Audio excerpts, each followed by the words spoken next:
So in two other videos, we talked about partition coefficients or so-called distribution coefficients. And we represent them with the letter D, and we have some subscript I that indicates the element of interest.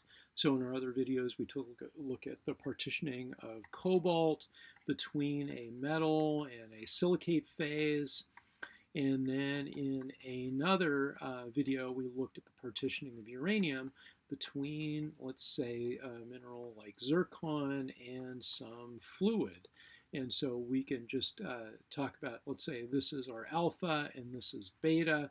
And we could, so that we can write this in very general terms of partitioning between alpha and beta.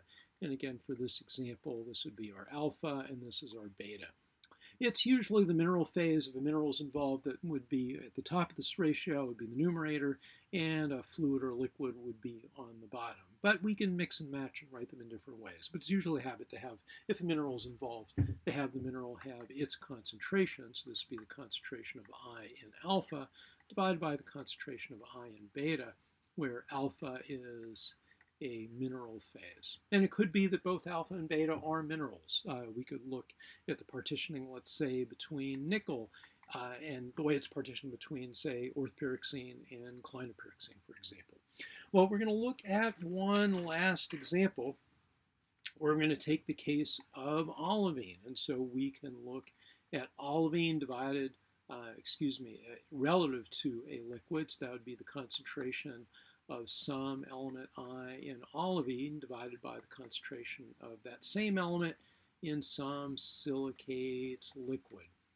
And what we're going to show here are some precise values, but also to introduce some terminology. So let's say we have not just an element, but a compound. Usually we're talking about trace elements when we look at distribution or partition coefficients, but they don't have to be. They can be oxides, and you can take the concentration of MgO in an olivine and divide it by the concentration of MgO in some silicate liquid, a magma. And if we do some experiments or even look at natural cases, we might end up with a value of something like 2.8. Now, this is a number that can be pushed around quite a bit. If you increase or decrease temperature, then it'll change that number. Pressure will have a smaller effect, but that effect is very real. But I also want to look at another case. Let's say we have the oxide Na2O. So if we do some experiments, the concentration of sodium oxide in olivine divided by the concentration of Na2O in a liquid, a magmatic liquid, is going to be something that's much smaller than the case for MgO, 0.012. And this is by way of introducing the terminology of things where the D is much greater than 1 and where the D is much less than 1.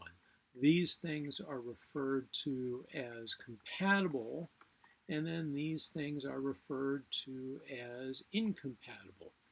Now, for the case of minerals, when the mineral is our alpha that's forming the numerator, the way of thinking about this terminology is if we talk about compatible elements, or in this case, a compatible compound, it means that it is compatible, that compound or element is compatible in the structure. So we're saying MgO is compatible or happy to be incorporated into olivine, and that's no surprise, given that the formula for forsterite, a dominant olivine component, is Mg2SiO4. But if we think about the solid solution series, forsterite phthalate, the other common M member is Fe2SiO4, so that's phthalate. This is a 2+ cation that's going in here. We have iron here that's replacing the 2+ cation for magnesium. What about a 1+ cation like sodium? Well, that 1+ cation is too big and it's the wrong charge, so we say that it is incompatible. It does not go into the olivine structure very well at all. Notice, though, that we get a value that is greater than 0, so it is not perfectly excluded. In fact, if you analyze olivine carefully enough, you could probably find practically every element in the periodic chart.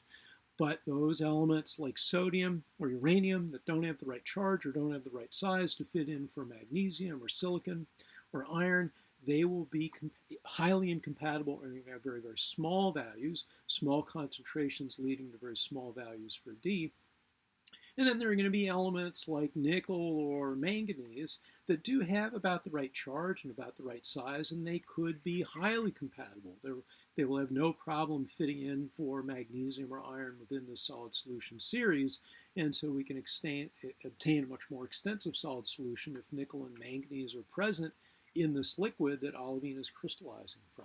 So this, again, is just a way to introduce this terminology. We talk about compatible elements and incompatible elements, and then if things are really incompatible, we can talk about elements that are highly incompatible, and that would just mean that these are things where the D is much, much less than 1.